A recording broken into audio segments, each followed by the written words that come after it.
Senator, you obviously have Newark Airport, which is crucial in nationwide air travel. I flew in there just over the weekend. In your home state, what's the latest information you have on how staffing there may or may not be impacted? Well, I think right now it's going smoothly. I've been checking in on it throughout the day. But this is where Donald Trump is driving us. Years we have not had a government shutdown because Democrats and Republicans have come to the table and done things in a negotiated fashion. The House of Representatives has been out for weeks, and Donald Trump has said time and time again that we should just capitulate to his will. He controls the White House, the Senate, and the House of Representatives. Cory Booker, listen, man. Donald Trump does not control the House, and he doesn't control the Senate. But by you guys not signing the CR, you did give him control of the House and the Senate. We really need to come to the table and do something about what Democrats are demanding, which is to deal with this healthcare crisis we're in, where Americans are seeing their premiums about to double, where because of what he's done to Medicaid, millions are going to lose their health insurance. We've got to do something to help Americans and their pain points and how they're suffering. We should not be having this shutdown. We simply need a president that's willing to work in a bipartisan fashion. You showed this video earlier. It was put out by Homeland Security. It's highly produced, very slick. It posted by Secretary Kristi Noem, shows the huge ICE raid last week on a Chicago apartment building. I mean, it looks like an action film. As you know, families, including children, were forced outside, zip-tied, a Black Hawk helicopter hovering overhead. What do you make of what is happening in Chicago and the way this administration is portraying it? I mean, this should appall all Americans. When you say people were zip-tied, those were American citizens that were zip-tied, American children that were zip-tied. Anybody with a brain would agree with you that children should not be zip-tied. But looking at that video, it looked pretty chaotic. In a hostile environment, you have to secure the area. Now, again, zip-tying children is a little extreme, but you do have to secure the area. As he's pursuing what he thinks is an action hero movie, what's really happening is people are getting hurt, communities are being torn apart, people are afraid, and he is violating every day our values, not to mention our public safety and our strength. Donald Trump is reckless, chaotic, cruel, and deeply corrupt. And this is something I'm glad to see most Americans on both sides of the aisle together say that is wrong. And in addition to the fact, frankly, he's just wasting tens of millions of dollars that should be invested in local law enforcement agencies who really do need the resources. Reckless spending has been a problem for both the Republican Party and the Democrat Party. The name calling them corrupt, calling them cruel. I mean, again, we know how you guys feel about Donald Trump, but what does that got to do with you shutting down the government? You guys gonna have to learn to work together in some kind of way. Otherwise, the government is gonna remain shut down.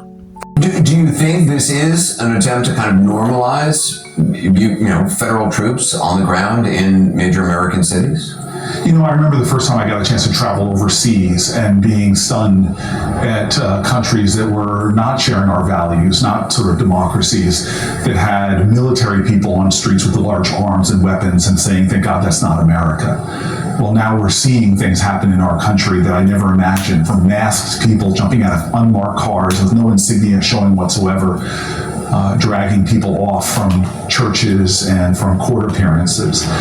This is one of those times where this is not left or right, it is right or wrong. Will we speak up? Will we have the courage to say this shouldn't happen? Because the reality is in America, we know, as the great James Baldwin said after the false wrong arrest of Angela Davis, if they come for you in the morning, then they're going to come for me at night. When you take away other people's values anywhere, it's a threat to all of our shared precious values everywhere. Do you expect, these legal fights over the president deploying National Guard to Oregon, Illinois, will end up going to the Supreme Court? And do you think the court would ultimately give the president wide latitude? Look, I don't know. I do know that when his own appointees rule against them, as they have, he suddenly questions the legitimacy of even people he put on the bench. Donald Trump doesn't respect our judicial system at all. I don't know what the outcome is going to be with this very conservative-leaning court, but I do know that what Donald Trump says in his own words is he does not respect the separation of powers. He doesn't respect checks and balances. Donald Trump is dangerous, and we more and more need to realize that. And if you want to know an immediate danger, it's 22 to 30 million Americans losing their health insurance. It's our hospitals closing, clinics closing. He's literally a danger to our health and safety, and we're seeing it in real time.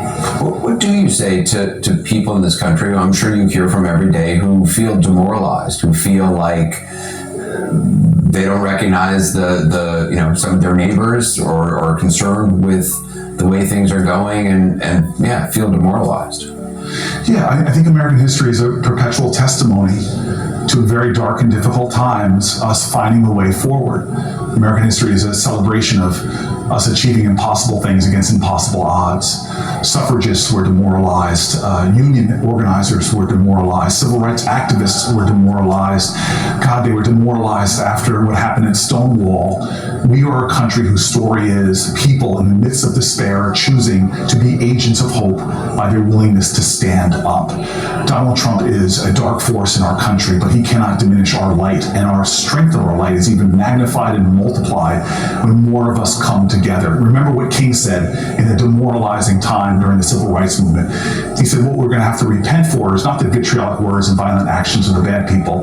It's the silence and inaction of the good people. Now is the time for more people to be standing up and speaking up, and that's why I'm trying to find more and more creative ways to fight as one American citizen who has the privilege of representing New Jersey here in the Senate. Senator Cory Booker, I very much appreciate your time. Thank you. Thank you.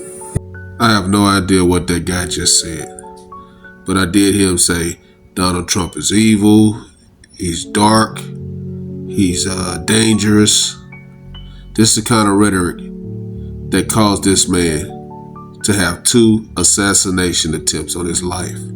Cory Booker looks high as a kite with those little itty bitty eyes, just glaring. Now, the only respect I have for this guy that he used to date Rosario Dawson, and he even blew that. But on the halls of Congress, this man spoke for 180 days talking about nothing, wasting taxpayer time and money. You guys got to stop talking about foolishness, get to the table, and get the government open. I understand this is a good time for you guys to get a lot of camera time so you can get your face out there to the American people so you can get reelected. But they got people out here that's suffering and need to get their paychecks. This fight against Donald Trump is just a waste of time. Now, I do believe the healthcare costs is gonna go up, but it's definitely gonna go up if you guys don't sign that CR and hope that they negotiate in good faith. Let me know what you guys think. Like, comment, subscribe. Follow God, not culture.